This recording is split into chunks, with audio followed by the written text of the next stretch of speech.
Mesdames et messieurs, bonsoir, bienvenue dans ce journal. Le président de la République, chef suprême des armées, s'adresse à la nation.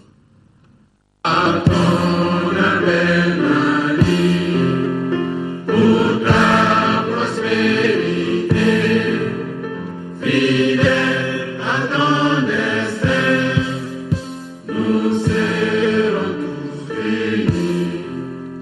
Un peu, un but, une foi, pour une Afrique unie. Si l'ennemi découvre son front, au-delà ou au-dehors, debout sur les remparts, nous sommes résolus de mourir pour l'Afrique et pour toi, Mali. Notre drapeau sera liberté pour l'Afrique et pour toi, Mali. Notre combat sera l'unité.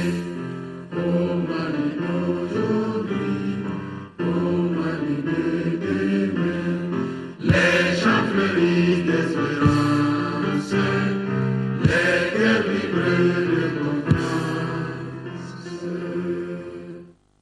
Chers compatriotes, comme vous le savez, j'étais hors du pays pour porter votre salut et dire votre gratitude aux amis du Mali qui avaient accouru dans un élan sans précédent à son chevet quand il en avait besoin.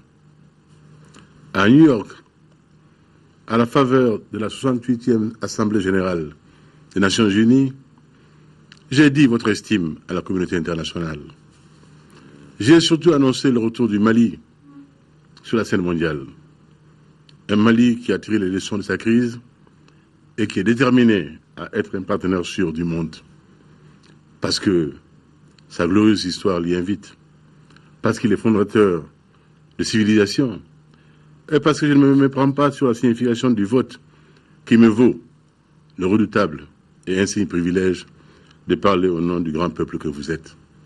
À Paris, mes échanges avec le président François Hollande me permettent de compter sur l'accompagnement de la France pour la résolution de notre crise multidimensionnelle. Hélas, ma visite parisienne a dû être écourtée à la veille d'un dialogue qui s'annonçait fécond avec le Parlement français. J'ai dû interrompre cette importante mission de mobilisation internationale pour le Mali à cause des événements de Kidal, de Kati et de Tombouctou. Mes chers compatriotes, me sachant, vous imaginez aisément l'indignation et l'humiliation que me causent les événements dont Kati est le triste théâtre depuis lundi. Une investigation est en cours sur les raisons et les acteurs de cette gifle à la nation, au moment, je le répète, où les soldats d'autres nations, quittant leur pays et leur famille, sont sur notre sol pour nous défendre, et cela parfois jusqu'au sacrifice suprême. Si nous voulons demeurer un pays d'honneur, cet honneur nous commande, en toute humilité, d'être attentifs au déséquilibre, à l'iniquité et, d'une manière générale, au dysfonctionnement dans l'armée. Certes, pour l'armée républicaine promise et attendue, comme pour les autres segments de la nation, il n'est guère de salut en dehors de l'ascenseur républicain. C'est-à-dire le mérite, la prévisibilité, l'équité et la justice. Mais je ne saurais tolérer l'indiscipline et l'anarchie. En aucun cas. En aucun cas. Je veux renouveler ici tous mes engagements pour l'avènement de la nouvelle République et de la nouvelle armée. Mais qu'on ne s'y méprenne pas. On ne me trimballera pas. On ne me trimballera pas. J'ai d'ailleurs instruit au gouvernement de procéder sans délai à la liquidation des comptes et à l'établissement du procès-verbal de dissolution du comité militaire pour la réforme des forces armées de sécurité et de défense. Que la hiérarchie prévale désormais que les chefs militaires s'assument, que la chaîne de commandement se fasse obéir ou qu'elle avoue son impuissance, et alors j'aviserai, je saurai quoi faire pour le Mali. Je n'ai pas été porté à la tête de ce pays pour l'affaiblir. Non.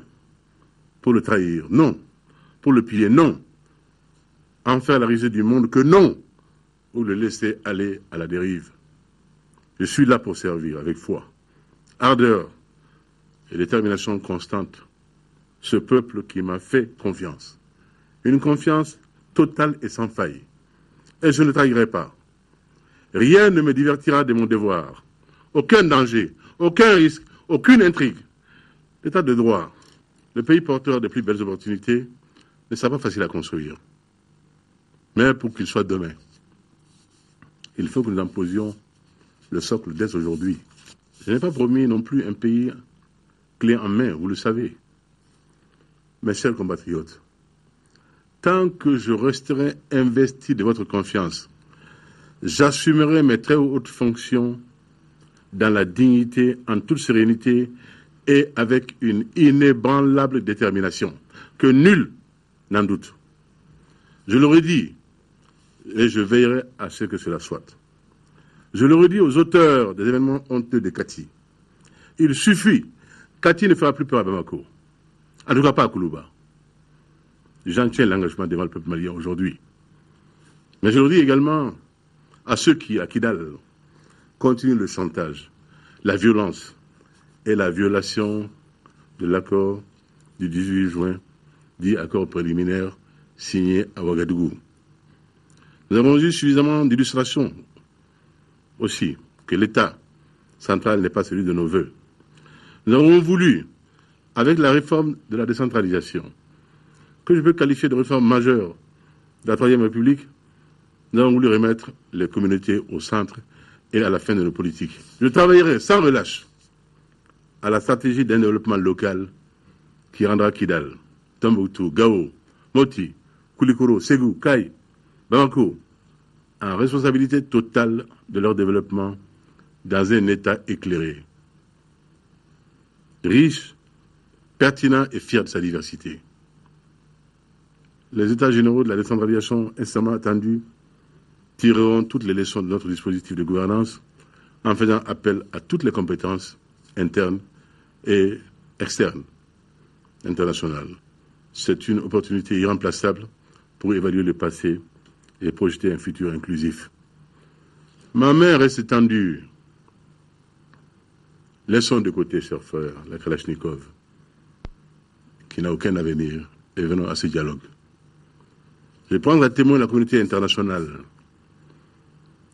Mon offre de paix ira de pair avec une volonté farouche de défendre le Mali, l'honneur du Mali, les soldats du Mali, les populations du Mali, toutes ethnies confondues.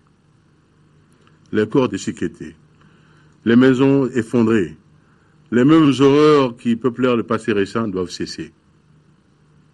Aux familles endeuillées de Tombouctou, j'adresse mes condoléances et celles de la nation tout entière.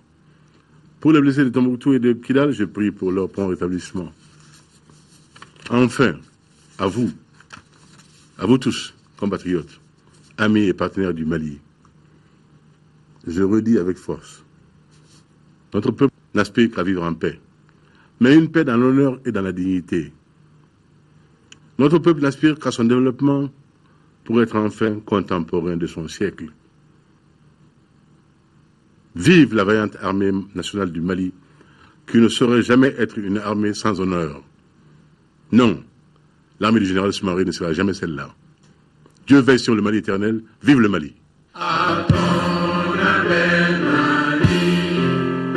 Pour ta prospérité, fidèle à ton destin, nous serons tous unis. Un peu, un but, une foi, pour une Afrique unie.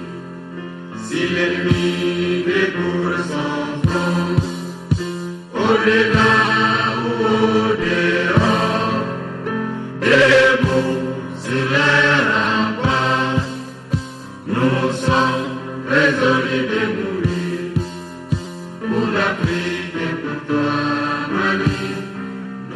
Notre drapeau sera liberté pour l'Afrique et pour toi, Mali.